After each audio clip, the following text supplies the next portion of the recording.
एक स्वर्णिम शुरुआत का दिन है और मेरे लिए व्यक्तिगत तौर पर ये बहुत ही सुखद दिन है, अहम दिन है। मेरा बीते कई दशकों से इस भूमि से बहुत आत्मीय नाता रहा है। एक कार्यकर्ता के रूप में मैंने छत्तीसगढ़ में बहुत समय बिताया। यहां से मुझे बहुत कुछ सीखने को मिला। मेरे जीवन को गढ़ने में यहां के लोगों का, यहां की भूमि का बहुत बड़ा आशीर्वाद रहा है। छत्तीसगढ़ की परिकल्पना, इसके निर्माण का संकल्प और फिर उस संकल्प की सिद्धि, हर एक क्षण पर मैं छत्तीसगढ़ के परिवर्तन का साक्षी रहा हूं।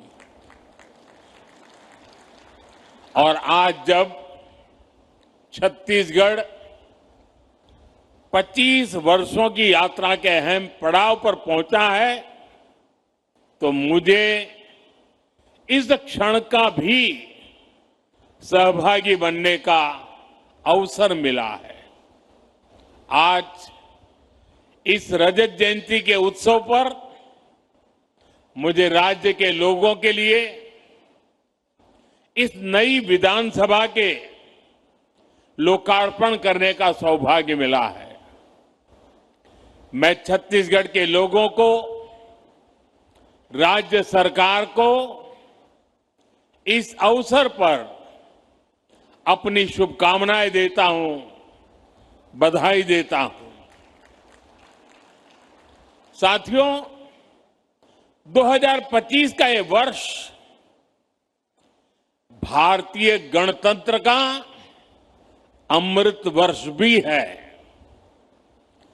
75 वर्ष पहले भारत ने अपना संविधान देशवासियों को समर्पित किया था। ऐसे में आज इस ऐतिहासिक अवसर पर मैं इस अंचल से संविधान सभा के सदस्य रहे रविशंकर शुक्ल जी, बैरिस्टर ठाकुर छेदीलाल जी, घनश्याम सिंह गुप्त जी, किशोरी मोहन त्रिपाठी जी, राम प्रसाद पोटाई जी और रघुराज सिंह जैसे मनीषियों का स्मरण करते हुए उन्हें अपनी श्रद्धांजलि देता हूं। तब के काफी पिछड़े रहे इस क्षेत्र से दिल्ली पहुंचकर इन विभूतियों ने बाबा साहब के नेतृत्व में संविधान के बनने में महत्वपूर्ण भूमिका निभाई थी। साथियों, आज का दिन छत्तीसगढ़ के इतिहास का स्वर्णिम अध्याय बनकर चमक रहा है।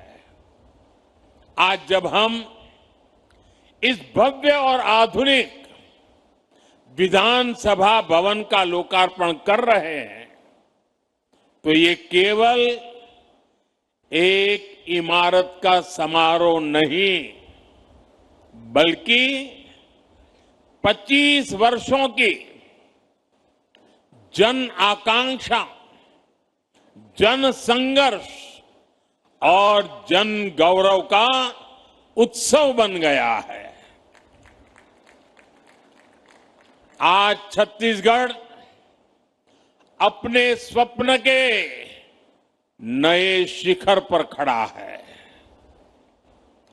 और इस गौरवशाली क्षण में मैं उन महापुरुष को नमन करता हूं जिनकी दूरदृष्टि और करुणा ने इस राज्य की स्थापना की। वो महापुरुष हैं भारत रत्न श्रद्धेय अटल बिहारी वाजपेयी जी।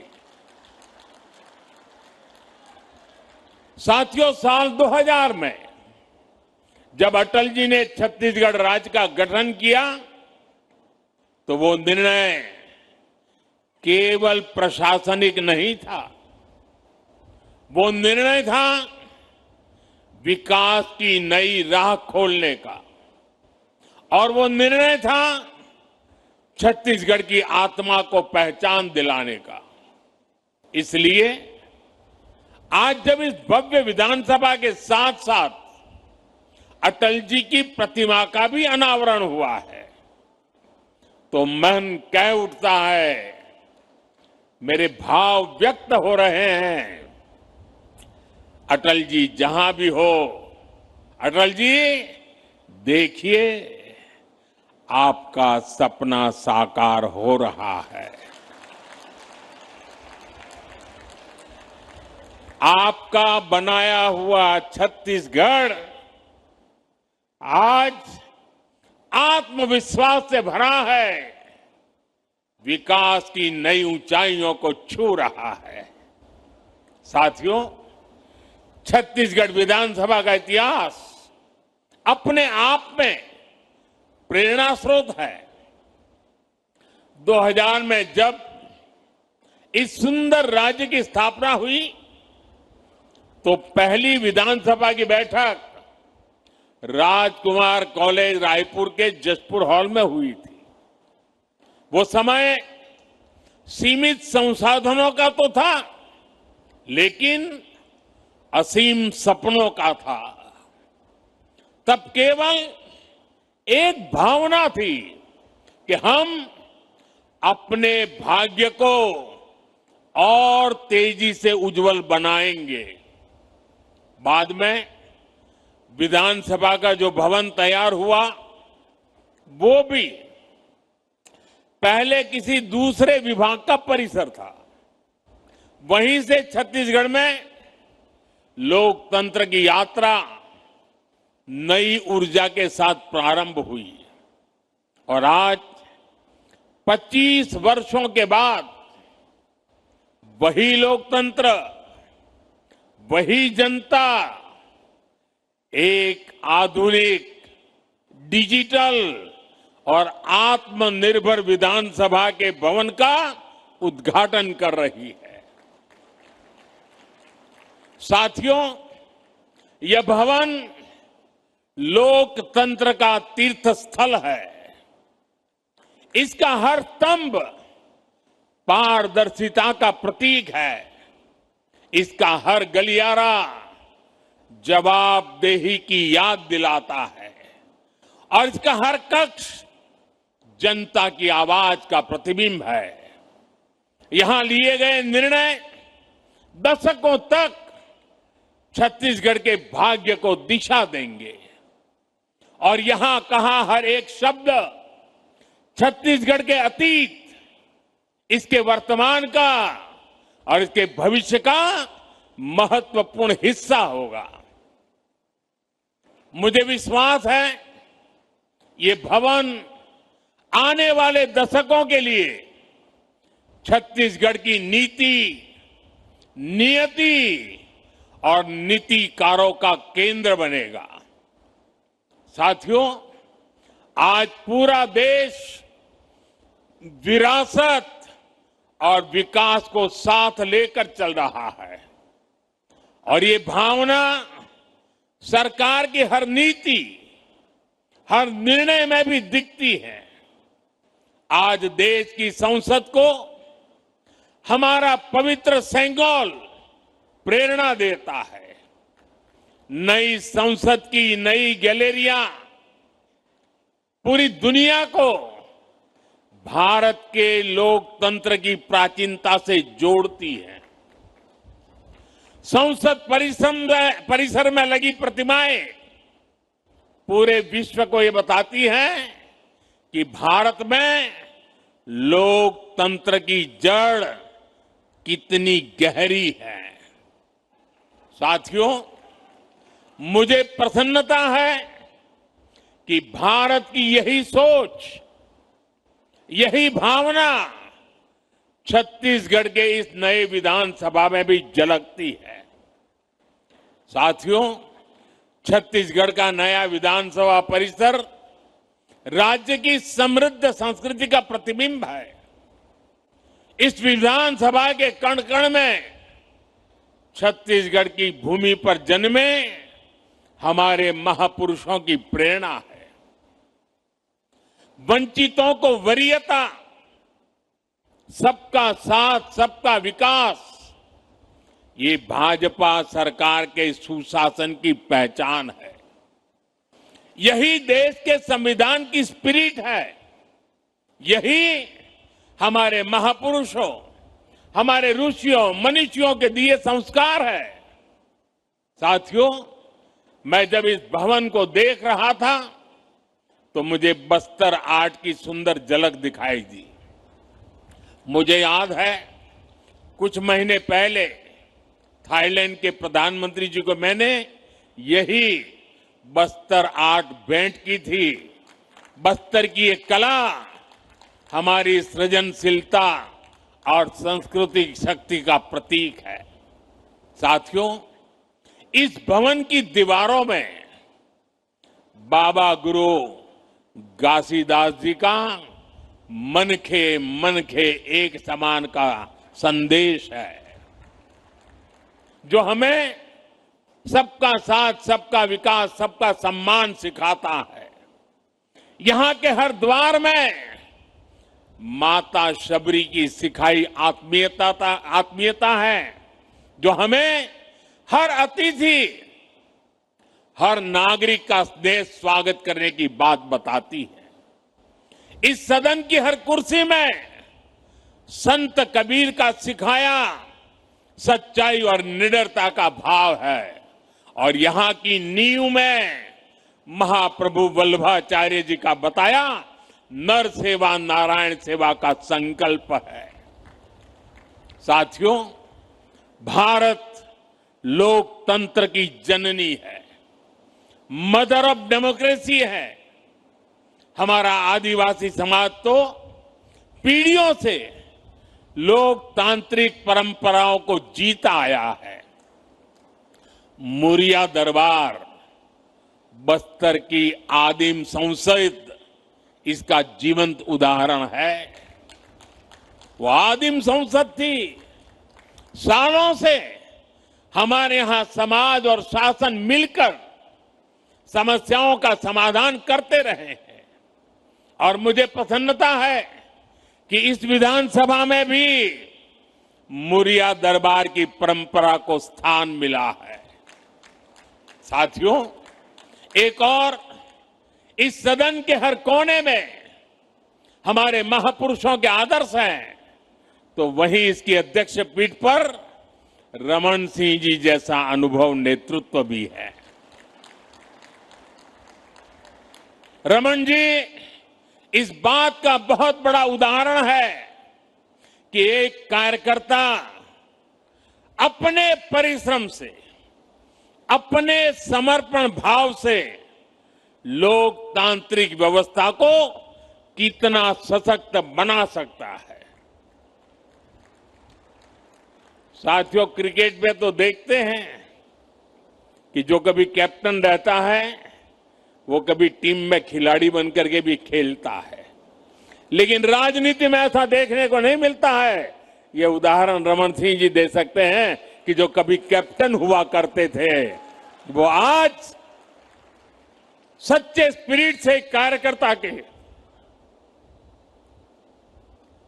छत्तीसगढ़ की सेवा के लिए समर्पित, हर कार्यकर्ता के लिए प्रेरणा के रूप में कार्य कर रहे हैं। साथियों, राष्ट्र कवि निराला जी ने अपनी कविता में मां सरस्वती से प्रार्थना की थी, प्रिय स्वतंत्र रहो, अमृत मंत्र नौ भारत में भर दे। यह केवल काव्य नहीं था, यह आजाद भारत के नवसृजन का मंत्र था। उन्होंने नव गति, नव लय, नव स्वर की बात कही। यानी कि एक ऐसे भारत की जो परंपरा से जुड़ा हो लेकिन भविष्य की ओर पूरे आत्मविश्वास से आगे बढ़े। आज जब हम छत्तीसगढ़ के नए विधानसभा में खड़े हैं तो यह भावना यहां भी उतनी ही सार्थक है। यह भवन भी उसी नव स्वर का प्रतीक है जहां पुराने अनुभवों की ध्वनि है और नए सपनों की ऊर्जा भी है। और इस ऊर्जा के साथ हम एक ऐसे भारत का निर्माण करना है, एक ऐसे छत्तीसगढ़ की नींव बनानी है जो विरासत से जुड़कर विकास के पथ पर आगे बढ़ सके।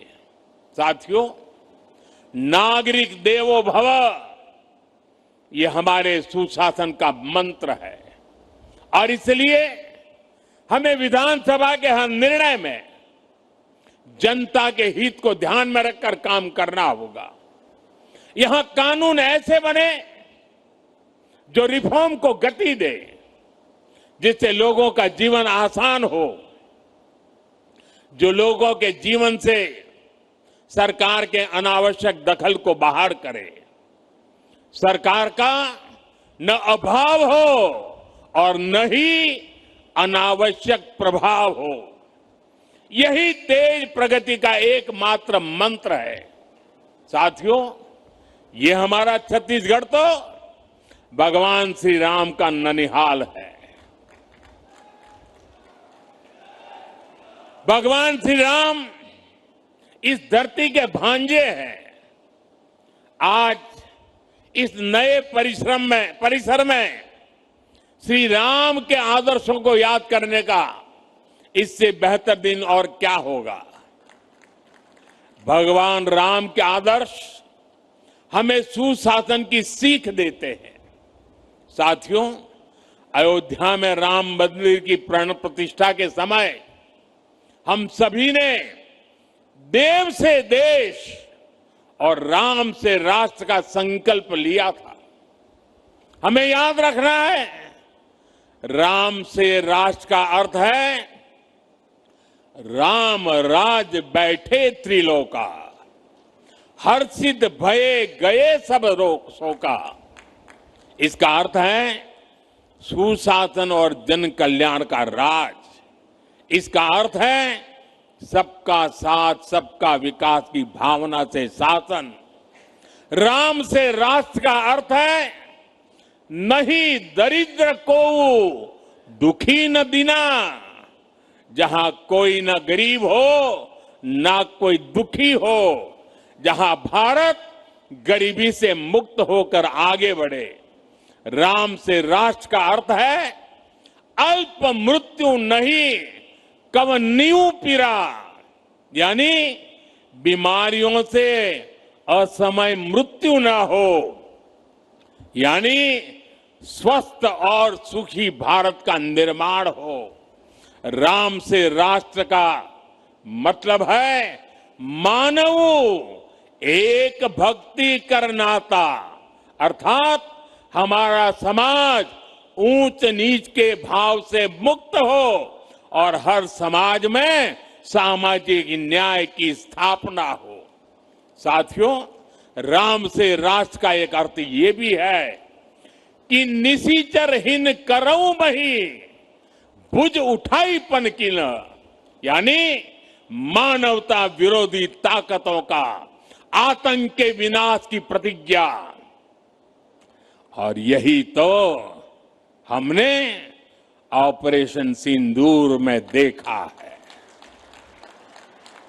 भारत आतंक के विनाश की प्रतिज्ञा करके आतंकियों की कमर तोड़ रहा है। भारत आज नक्सलवाद, माओवादी आतंक को भी समाप्त करने की तरफ बढ़ रहा है। भारत आज अभूतपूर्व विजय के गर्व से भरा हुआ है और गर्व की यही भावना आज छत्तीसगढ़ विधानसभा के इस नए परिसर में हमें चारों तरफ दिख रही है। साथियों, पिछले 25 वर्षों में छत्तीसगढ़ ने जो परिवर्तन देखा है वो अद्भुत और प्रेरणादायी है। कभी यह राज्य नक्सलवाद और पिछड़ेपन से पहचाना जाता था, आज वही राज्य समृद्धि, सुरक्षा और स्थायित्व का प्रतीक बन रहा है। आज बस्तर ओलंपिक की चर्चा देश के कोने कोने में है। नक्सल प्रभावित क्षेत्रों में आज विकास की लहर और सुकून की मुस्कान लौट आई है और इस परिवर्तन के पीछे है छत्तीसगढ़ की जनता का परिश्रम और भाजपा सरकारों का दूरदर्शी नेतृत्व। साथियों, छत्तीसगढ़ के रजत जयंती समारोह का उत्सव अब एक बड़े लक्ष्य का आरंभ बिंदु बनने जा रहा है। 2047 तक, 2047 तक जब भारत अपनी आजादी के 100 साल मनाएगा, हमें विकसित भारत निर्माण के जो लक्ष्य तय किए हैं उसमें छत्तीसगढ़ की भूमिका बहुत बड़ी होने वाली है। और इसलिए मैं उपस्थित सभी साथियों से भी कहूंगा, सभी जनप्रतिनिधियों से कहूंगा कि आप एक ऐसी व्यवस्था का निर्माण करिए, एक ऐसी विधानसभा का उदाहरण बनाइए जो विकसित भारत के हर राज्य को कुछ नया करने के लिए प्रेरित करे। यहां होने वाले संवादों में, यहां पूछे जाने वाले प्रश्नों में, सदन में होने वाली कार्यवाही में, सब में एक श्रेष्ठता लाने का प्रयास हो और हम जो भी करें, जिस भी रूप में करें, सबका लक्ष्य विकसित छत्तीसगढ़, विकसित भारत का निर्माण हो। साथियों, छत्तीसगढ़ की इस नई विधानसभा की श्रेष्ठता इसके भवन की भव्यता से ज्यादा यहां के लिए जाने वाले जन कल्याण के निर्णयों से निर्धारित होगी। यह इस बात से तय होगी कि सदन छत्तीसगढ़ के सपनों को, इसकी सोच को कितनी गहराई से समझता है और उन्हें साकार करने के लिए कितने दूर तक चलता है। हमारा हर निर्णय ऐसा होना चाहिए जो किसान की मेहनत को सम्मान दे, युवा के सपनों को दिशा दे, नारी शक्ति के जीवन में नई आशा की किरण लेकर आए और समाज में अंत्योदय का माध्यम बने।